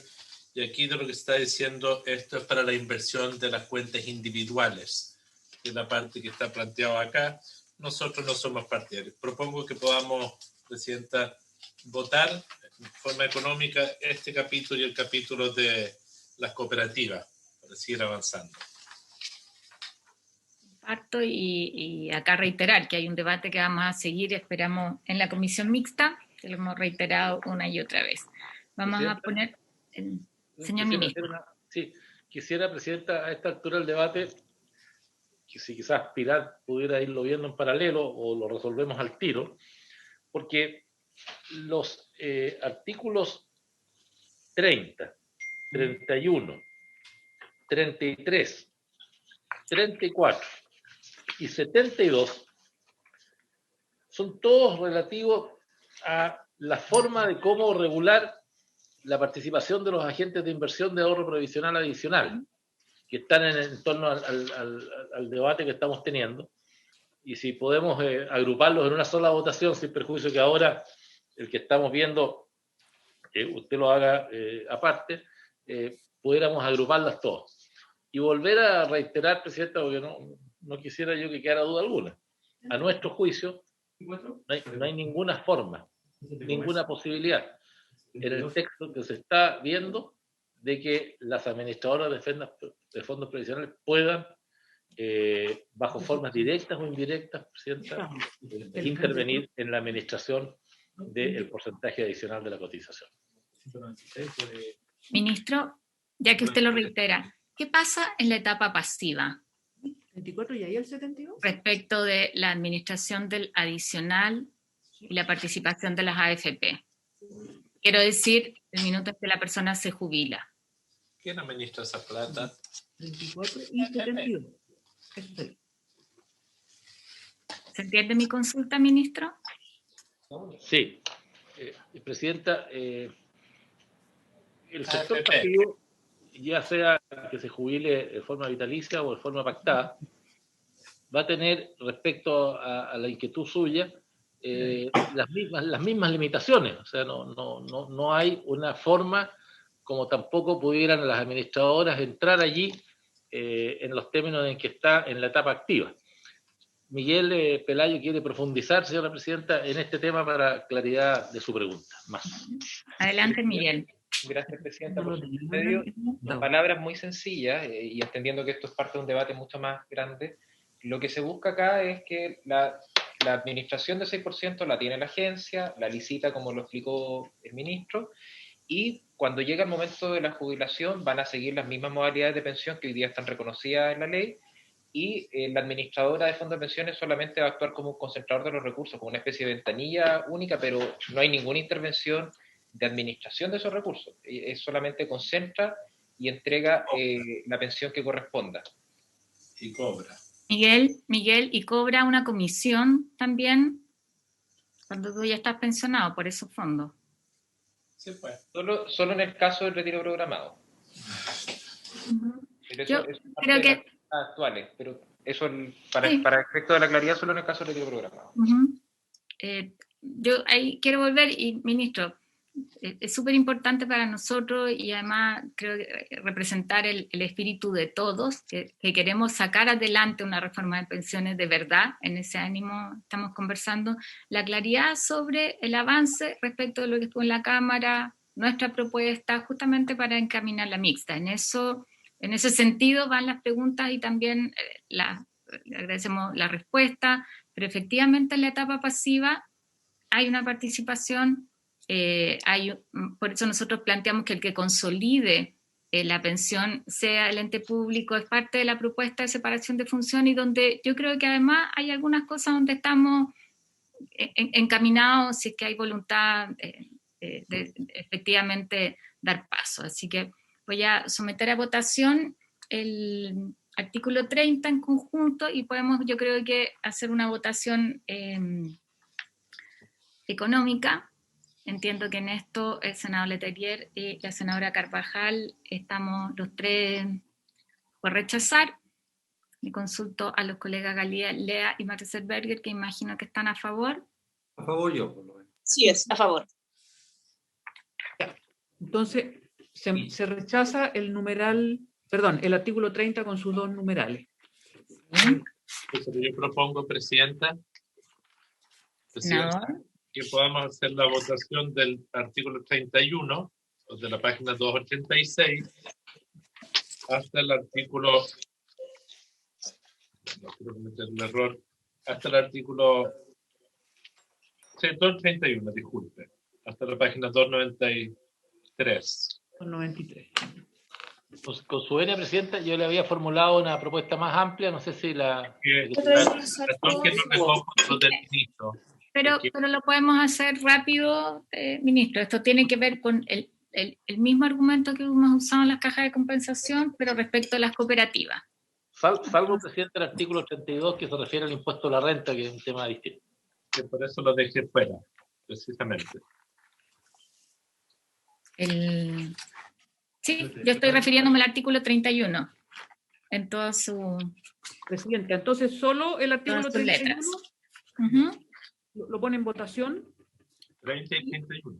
Yo entiendo que la misma votación del artículo 30. Ya. Yes. Luego, efectivamente, el artículo 32.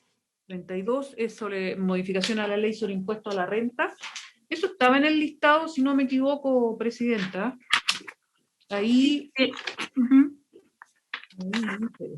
es una modificación que se hace al artículo 42 ter, en que se agrega un inciso final y que dice: los retiros a que se refiere el artículo 70 bis del decreto ley 3500 se sujetarán al tratamiento tributario establecido en este artículo. En el caso de que el contribuyente realice retiros libres de impuesto, conforme al citado artículo 70 bis, dichas cantidades se considerarán para calcular los topes máximos del inciso primero, debiendo, por tanto, deducirse de dichos topes máximos el monto equivalente a las unidades tributarias mensuales correspondientes a los retiros realizados libres de impuestos. El artículo 42 ter se inicia con el monto de los excedentes de libre disposición, calculado de acuerdo a lo establecido en el decreto ley 3500, etcétera, etcétera. No sé si el ministro quiere señalar algo, pero yo entiendo que esto es algo que aprobamos. Una intervención muy breve, explicativa en la idea de ir dejando los elementos presentes de Patricio Ayala. Patricio. Claro. Nosotros estamos proponiendo en el artículo 70 bis un retiro para fomentar que la gente se pueda retirar después de la edad legal, ¿ya? Ese retiro es el equivalente al 50% del incremento que tenga el valor de su fondo de pensiones desde el cumplimiento de edad legal hasta cuando hace este retiro. Y este retiro lo puede hacer a partir de un año desde el cumplimiento de la edad legal. Lo que se está proponiendo es que este retiro sea libre de impuestos y que aplique el mismo tratamiento tributario que hoy día se le da a los retiros de libre disposición, ¿ya? Hoy día, para los retiros de libre disposición hay dos modalidades. Se pueden retirar 800 un máximo de 800 UTM libre de impuestos por una única vez, o retirar 200 UTM por año hasta un máximo de 1.200 UTM también libre de impuestos. En distintos años está 200 UTM. Eso es. Entonces, la idea es aplicarle a este retiro que harían los trabajadores después de cumplir la edad legal, mientras no estén pensionados, darle la misma exención tributaria. Presidenta. Senador Letelier. Yo entiendo que esto es un incentivo para que la gente se retire después de la edad formal, es voluntario. Ese es el sentido, yo estoy por aprobarlo. Efectivamente. Y además un incentivo, ojalá que se retiren posterior a la edad legal. Así que aprobamos por unanimidad, si les parece a los colegas. De acuerdo. De acuerdo. Presidenta, después viene el artículo 34, según lo que propuso el ministro, que se refiere a las compañías de seguros como agentes de inversiones de ahorro previsional adicional. Esa es la modificación que se... Ahí está. ¿Cuál? Es el 33, ¿o no? El 33. No, es que el ministro se saltó el 33 y propuso el 34. No sé si... Veamos lo que es el 33. Tú venía a Veamos pensar el que yo 33. me Ya. salté el 32 del impuesto a la renta. Lo que estoy planteando, sí, es el 33, es el 34, y si usted me da el entusiasmo, Presidenta, también el 72. Con esos tres podríamos despachar un poco lo que ha sido el tema de discusión. El 32 lo dejé expresamente afuera porque era impuesto a la renta que acabamos de votar. Sí. El 33, entonces. Se modifica la ley 20.712 sobre administración de fondos de terceros y carteras individuales. Uh-huh. Aquí se establece que las administradoras de fondos de terceros podrán constituir filiales como agentes de inversiones de ahorro previsional adicional. Que efectivamente el mismo tema que estuvimos discutiendo. ¿Les parece darlo por rechazado con la misma votación? De acuerdo, de acuerdo. Por dos. Ya. Ahora sigue el artículo 34, que hace lo mismo con las compañías de seguros. Uh-huh. Y repetimos con la misma votación. Perfecto. Es solo para ayudar un poco a la Pilar a llevar el registro. Que lo... Y ahora sí, Presidenta, ¿nos vamos al artículo 72 o no? ¿Página estamos? Página 372. 372. No, nos queda, dentro de la pauta teníamos el 35, ¿no? Sí. Que es la página 300. Página 300. Se modifica la ley sobre responsabilidad fiscal en el artículo 5, que crea el fondo de reserva de pensiones, que está relacionado con el pilar solidario, y la modificación es agregar, porque se hace una mención de todas las pensiones básicas solidarias, agregar que se trata de la ley número 20.255, así como los complementos de cargo fiscal indicados en los artículos 9 bis y 10 de dicha ley. Ministro, yo le pediría que nos pueda explicar los alcances de esto. Sí, Presidenta, va a explicarlo don Patricio ya. Patricio. Sí. Efectivamente, cuando se modificó la ley 21.190, se estableció este artículo 9 bis que le da acceso a la pensión básica solidaria a las personas que en su momento no tuvieron acceso al pilar por tener una pensión superior a la APMAS, pero que en algún momento la pensión le cayó tanto que ahora acceden, si es que cumplen todos los requisitos. Entonces, en ese artículo, en el 9 bis y en el 10º, se establece que los beneficios solidarios se pagan en primer momento con el saldo que tienen en la cuenta individual, ¿ya? Y una vez agotados estos recursos, entra el fisco a financiar la pensión. En caso que posteriormente también se generen pensiones de sobrevivencia, habiéndose agotado los recursos de la cuenta individual, también el fisco es el que se tiene que hacer cargo de las pensiones, hasta el monto que hubiera existido también en estas cuentas, en la cuenta individual, de no haberse financiado los recursos con los beneficios solidarios con cargo a la cuenta individual. Entonces, lo que se hace acá es establecer que esos complementos de pensión que va a tener que financiar el fisco cuando ya no existan recursos en la cuenta individual, también puedan ser financiados con el Fondo de Reserva de Pensiones.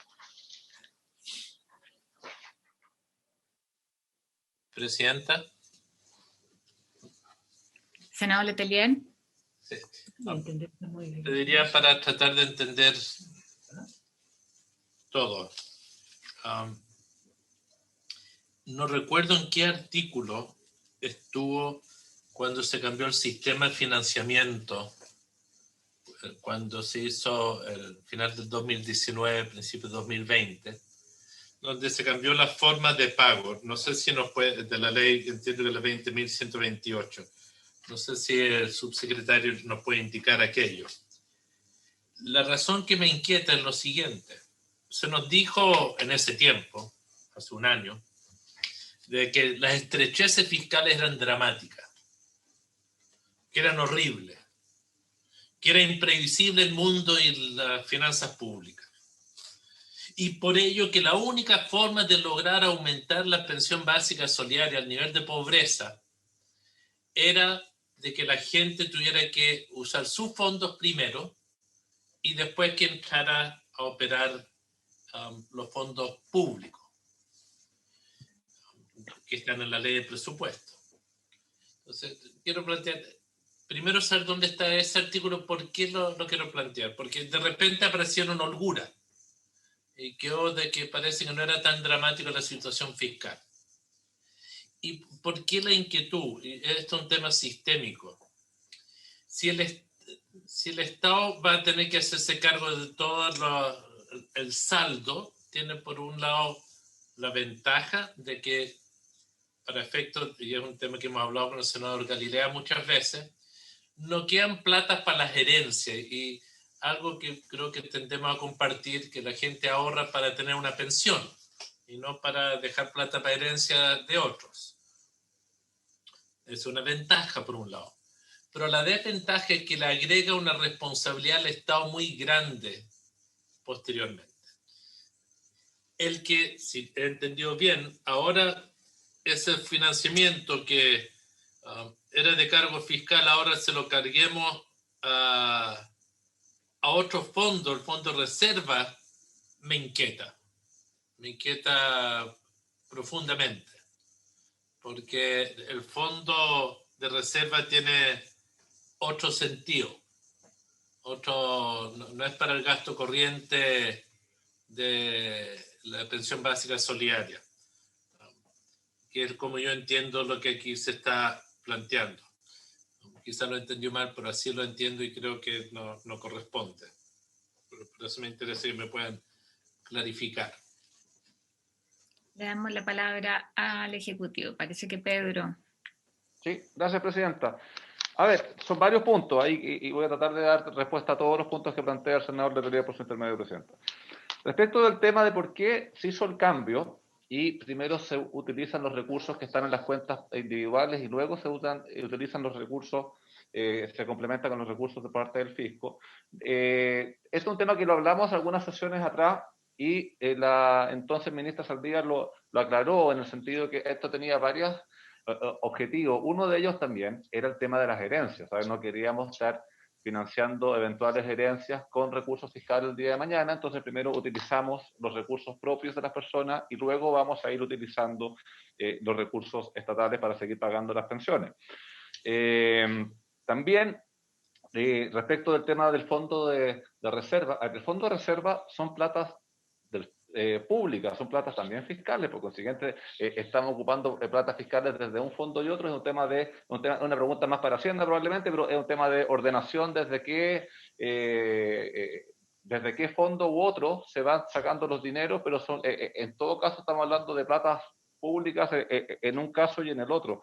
Pero esto no era solamente por la razón que señala el senador Letelier, de que era por un tema de las estrecheces que siempre hay, sino que era por un tema el tema de las herencias y que no queríamos estar generando herencias. Y de hecho, por eso mismo, es que recordemos que las indicaciones sobre este punto que tenía presentada la senadora Rincón en su momento, las retiró también, cuando luego de que lo vimos algunas sesiones atrás. Probablemente puede haber sido por el mismo tema de las herencias que estamos hablando. Creo que era todo eso lo que estaba preguntado por el senador de la Presidente. ¿Está claro, senador Letelier? Sí, lo que quiero entender, Presidente, es por qué es necesario agregar este texto. Entonces, ¿qué pasa si esto no se agrega? Quizás si lo preguntamos así.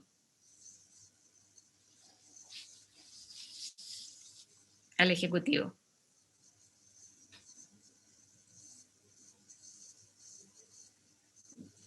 Están silenciados. Presidenta, a ver, lo que estamos asegurando con esto es que aquí, como ya hay recursos del fisco comprometidos para efectos del fondo de pensiones, estamos dando mayor seguridad de que se puedan seguir teniendo el financiamiento necesario para el pago de las pensiones. Entonces, con este artículo estamos dando mayor seguridad porque estamos haciendo referencia a un fondo que ya existe y que tiene recursos comprometidos para efectos de los pagos de pensiones. No, me va a perdonar, Presidenta, disculpe, es que quizás no estamos la gente de Hacienda aquí para hacer esta conversación. Sí. Voy a pedir que dejemos pendiente esto para ver si logramos avanzar en otros aspectos que nos habíamos comprometido hoy día, que son de más fácil despacho, me parece, ¿ya? Para poder revisarlo efectivamente también con nuestros asesores en materia de presupuesto. Lo que teníamos contemplado después, Pilar, era... O sea, en el listado aparece las modificaciones a la ley sana. A la ley sana. Sí. Esto entiendo que es un paquete, le damos la palabra a Pedro Pizarro para que nos la pueda explicar. Estamos en la página 361. Así es. De la 361 a la 368 son en realidad lo que tiene que ver con la ley sana. Gracias, Presidenta. A ver, efectivamente, en el punto 9 hay 10 indicaciones. Entonces, la idea general es que tenemos en el primer punto es para mejorar los procesos de calificación por comisiones médicas y todo lo que tiene relación con cálculo y pago de los subsidios. Luego, en el punto 2, tenemos mejoras respecto al entero de los recursos al fondo y la administración financiera que tiene este fondo. Luego, en el punto 3, de lo que tenemos son las mejoras a las reglas relativas a la inversión de los recursos del fondo y reglas de operación del fondo. Luego, en el punto 4, es la referencia al CAS, y el 5 es la referencia a la Superintendencia de Pensiones. Luego, del número 6 al número 9, tenemos modificación a competencias de la Superintendencia de Pensiones, y luego en el número 10 tenemos una referencia al CAS.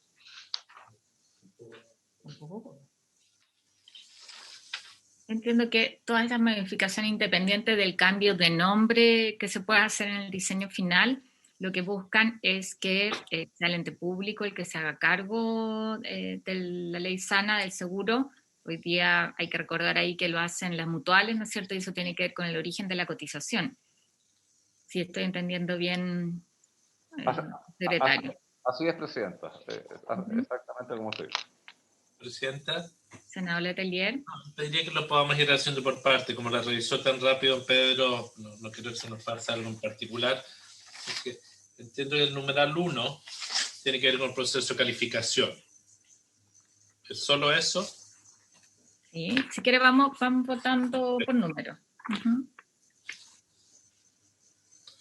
Lo que pasa es que en el artículo 22 ya nos metemos al Consejo Asesor, al Consejo Administrador de los Seguros Sociales, ¿no?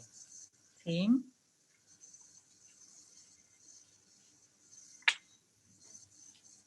Por eso lo que yo señalo acá, entendemos que hay un cambio de nombre que probablemente se dé posterior, pero en términos de las tareas y las funciones en la administración del seguro. El proceso de calificación no tiene problema. Cálculo y pago de subsidio no es un cambio sustantivo, es a través de quién se hace, ¿no? Claro. ¿Ya? El artículo 31.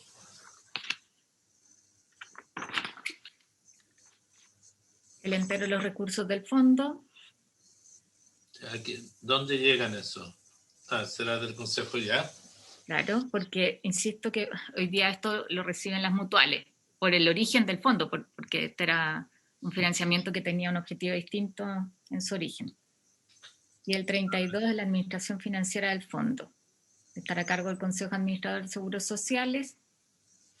Está bien, hasta ahí no... Hasta ahí estamos de acuerdo, ¿no es cierto? Sí. ¿Podríamos votar eso al principio? Lo damos por aprobado por unanimidad, si les parece, en votación económica. Después tenemos el número 3, que es el artículo 37, que tienen que ver con la inversión de los recursos del fondo y las normas que para ese efecto tiene la superintendencia. Mi duda es si es que las vamos a limitar en el tipo de fondos en que pueden invertir. Porque las dejamos amarrar a los mismos fondos que de la AFP. Y esta era una discusión que ya hemos tenido antes. Si la política de inversión deberían seguir esas mismas reglas o si se deberían ampliar. Le doy la palabra al subsecretario. Gracias, Presidenta. Prefiero que este punto lo explique don Patricio Ayala, Presidenta. Patricio. Sí, respecto a la inversión de los recursos del fondo, se propone se proponen alternativas de inversión que son más acotadas respecto a que las que tienen hoy día los fondos de pensiones, y básicamente están dirigidas a instrumentos de mayor seguridad y de menor plazo.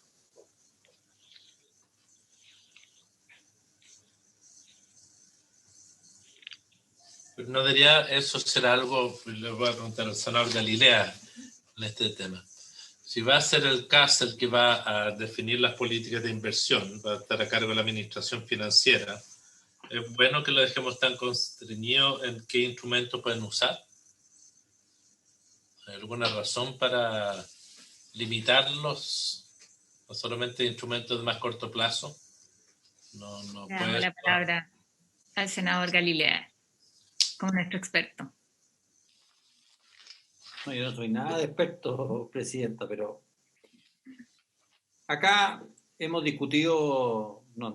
conversado muchas veces de que la extrema libertad y todo nuestro sistema de fondos, finalmente hay un punto en que se empieza a chocar con la idea de rentabilidad. Es decir, esta libertad que nosotros tenemos para movernos de aquí para allá, del A al B, del B al C, cuando queramos, etcétera, hace que un porcentaje muy grande de los fondos estén en instrumentos muy líquidos, y los instrumentos muy líquidos suelen ser los que tienen menor rentabilidad. Entonces, por eso es que grandes fondos de inversión previsional, como puede ser el canadiense, los endowments universitarios, norteamericanos, etcétera, han ido moviéndose hacia otros lados. Ahora, a mí, yo no sé si tenemos la madurez como país, pero a mí me gustan los canadienses, son súper simples en esto, y tienen objetivos, tienen, más que tener así, que decir que pueden invertir en A, B, C, D, F, G, H, I, J, K, dicen los administradores y el directorio tiene la responsabilidad de lograr ciertos objetivos. Y eso les simplifica mucho la vida, y tienen ciertas cosas donde invierten, etcétera. Entonces, es para conversarlo. Yo no sé si tenemos la madurez canadiense de fijar simplemente unos criterios bajo los cuales tiene que responder la administración y que tiene que ser verificado y súper transparente y tiene que haber un seguimiento de todo lo que hacen. Se guían por objetivos más que por instrumentos. Entonces, bueno, es algo en lo que podríamos teóricamente avanzar. Yo creo sí que no debiera ser estrictamente igual que la AFP, la administración de este fondo colectivo. Tiene objetivos distintos. Hay fondos que son bastante más de largo plazo de lo que sería, o sea, en general va a ser de largo plazo, y no veo por qué tiene que tener libertad para moverse, sobre todo la parte que va a lo colectivo, etcétera. Yo le daría una vuelta de tuerca acá, Presidenta. Gracias. La sugerencia es dejar pendiente el artículo 37. No, sí, yo votaría. Lo votaría nomás. No está mal el artículo, simplemente que a lo mejor deberíamos darle una vuelta adicional en la mixta, si es que hubiese voluntad de esto. Uh-huh. Este artículo está dentro de la razonabilidad. Si ustedes lo quieren rechazar para provocar esta conversación que estamos teniendo en la mixta, bien. Pero... Comprendo su punto. Mónica. Ay, muchas gracias. Nos está diciendo acá que se van a invertir estos recursos igual que los recursos de los fondos de pensiones. Solo se está estableciendo cuáles son los instrumentos en los cuales se puede invertir. Y son los instrumentos, como dijo Patricio Ayala, los más seguros y los de más corto plazo, porque este fondo no tiene la idea de que una capitalización de largo plazo, sino que son recursos que van ingresando al fondo y se van gastando de la misma manera que van entrando. Es decir, la idea es tener los recursos invertidos en esos instrumentos que ahí se señalan, que son instrumentos de alta liquidez y de corto plazo. Yo entiendo que aquí hay una discusión en general respecto a rentabilidad. Entonces creo que es más sensato que el artículo 37 lo rechacemos. Entiendo, senadora Carvajal y senador Letelier que está de acuerdo en eso. No sé cómo quiere consignar su voto el senador Galilea. Yo voy a aprobar por ahora, Presidenta. Y me imagino que lo mismo la senadora Van Rieselbergher, con el objetivo de revisarlo. Si hay algo que todos queremos y lo cual nos sentimos orgullosos de la ley sana, yo creo por el objetivo que tiene, ¿no es cierto?, que es maravilloso permitir a papás y mamás con niños con cáncer acompañar a sus hijos, y no solamente con cáncer, hoy día también en el caso de accidentes, pero también creo que sería bueno, sobre todo porque se inició la última contingencia, que es la de accidentes, que no sabemos cómo va a tensionar el fondo. Quizás podemos aportar de aquí a la mix de esa información para tener tranquilidad. A mí me surge la duda, Mónica, de, claro, si el objetivo es como mayor liquidez, en términos de activos más corto en plazo, ¿no es cierto? O también generar rentabilidad, eso depende mucho también de la suficiencia del fondo para las contingencias que tienen que cubrir. Entonces, más bien en función de hacer esa revisión, no quiero abrir el debate sobre esto ahora, lo rechazamos para dejarlo pendiente en función de eso, y yo entiendo que vamos por aprobado el 38, sí. Bien. ¿De acuerdo? Después... Presidenta, una ¿Sí? pregunta. Presidente. Senador Galilea y después el senador Letelier. Una pregunta a Mónica. De acuerdo a las moderaciones que recuerdo que vimos del fondo, este fondo va acumulando con una cierta progresión. Después, a contar de ciertos años, empezaba a bajar por comportamiento etario, etcétera, pero finalmente siempre mantiene, de acuerdo a las moderaciones, una cantidad de recursos relativamente importante y que tiene que estar invirtiendo no tan a corto plazo. ¿Estoy equivocado? Estoy mezclando cosas, pero yo creo que no debiera tener todo puesto en activos líquidos de corto plazo. Eso quería preguntar, me bajó la duda. A mí también. No he visto ninguna modelación del fondo de la ley sana. Así que no sé si está confundido o simplemente yo desconozco alguna modelación. A lo mejor alguien del ministerio, el que está ahí con el ministro, podría aclararlo. Sí, senador Letelier. Presidenta, aquí hay una cotización que se hace para este fondo. Es un fondo, no es solo un flujo. Sí se acumulan recursos.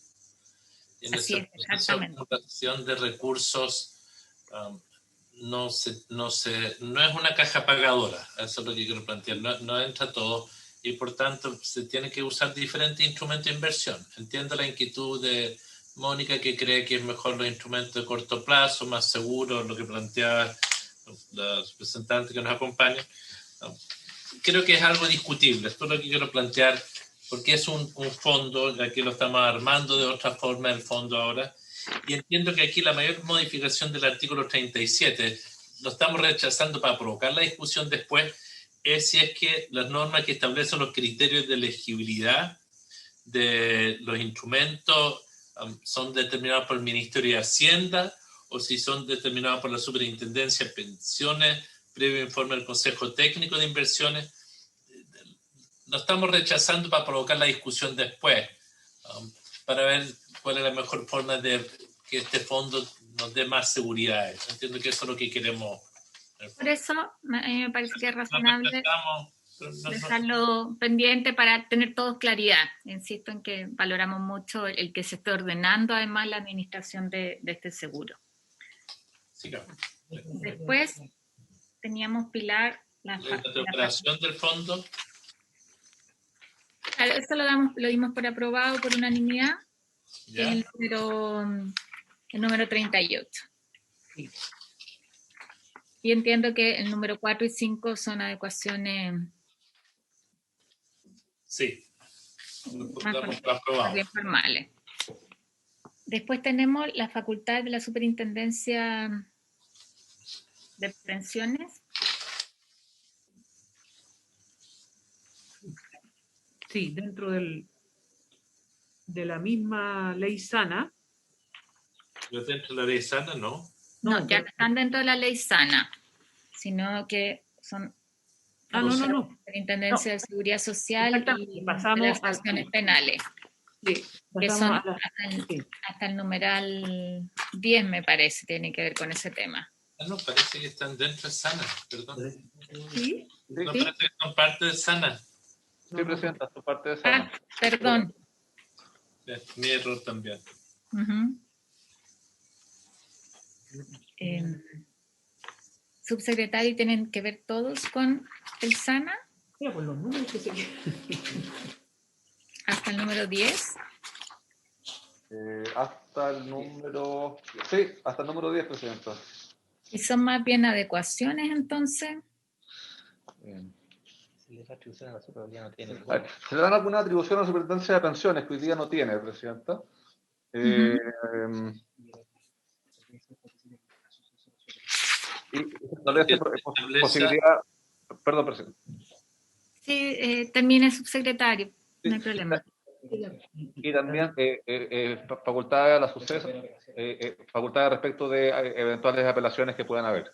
Uh-huh. Senador Letelier, ¿tiene una consulta? No, era eso. Creo que establece procedimiento.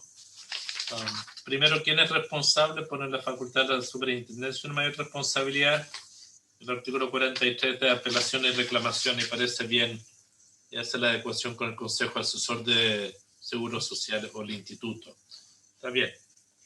Las damos aprobadas por unanimidad, ¿les parece? Y a la 372. Todo. Sí, el número, eso todo lo tienen que ver después. Sí. Estamos en la hora, pero les consulto a los colegas si tienen 5 minutos más, quizás podemos terminar lo que teníamos como objetivo para hoy. ¿La 9 la aprobamos? Podemos continuar entonces un poquito. Solo 5. 9 y 10. 9 y 10, o sea, los números, hasta el número 10 queda aprobado. Dentro de lo que es la ley sana. Exactamente. Ahora viene, presidenta, la modificación a la ley de bancos. Uh-huh. Artículo 72. Estamos en la página 373. Sí, 373 en papel y está presentada la indicación 104 de las senadoras señoras Goich, Muñoz y Órdenes, senador Letelier, para eliminar el artículo 72.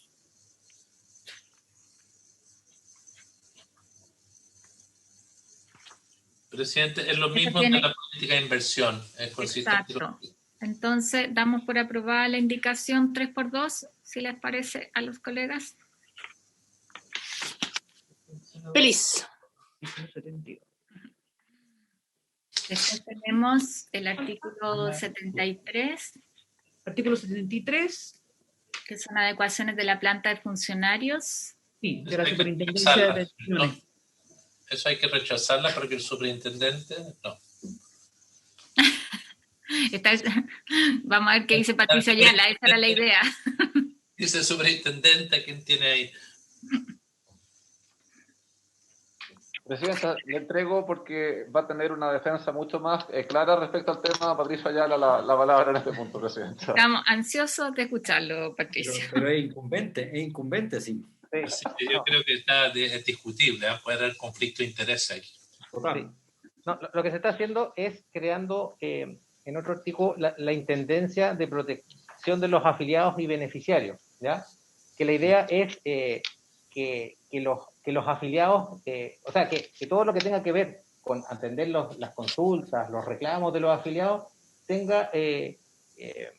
sea atacado desde un punto de vista de la superintendencia de mejor manera. Entonces se crea esta intendencia de protección de los afiliados para mejorar en ese ámbito la superintendencia. Entonces se crea el cargo de intendencia y por lo tanto es necesario modificar en un directivo la planta de la superintendencia. Hoy día hay 32 directivos, aumentaría a 33 directivos. Presidenta. Senador Letelier. No tengo ninguna dificultad, pero entiendo que este intendente de la protección de los afiliados y beneficiados es respecto a el ente público o es de refuerzo de todos reclamos de afiliados y beneficiados. Perfecto, sí. Bueno, un poquito antes, la superintendencia hoy día tiene dos intendencias, una intendencia de fiscalización y una de regulación, entonces se crearía esta nueva intendencia, y esa intendencia ve... Para todo el sistema. Claro, todo el sistema de pensiones. Sistema antiguo serían las AFP y todo lo que tenga que ver con la nueva cotización. Correcto. Muy bien. Aprobamos por unanimidad, si les parece, y nos encantaría aprobar aún más reforzamiento, yo creo. ¿Con las indicaciones del Ejecutivo? Sí, con las indicaciones del Ejecutivo. Con las intendencias del Ejecutivo. Son formales. Sí, son formales. Sí. Yo sugiero que dejemos hasta acá. Ahora viene un tema que fue una indicación, entiendo, del ministro, que es la educación previsional en la educación básica, pero dejar solo plantear la pregunta es por qué no le incorporamos también la educación media. Entonces, solamente para poder conversarlo. Puedo proponerle algo adicional, Presidenta, y que es para que sea integral, quizá el Ejecutivo lo puede contemplar.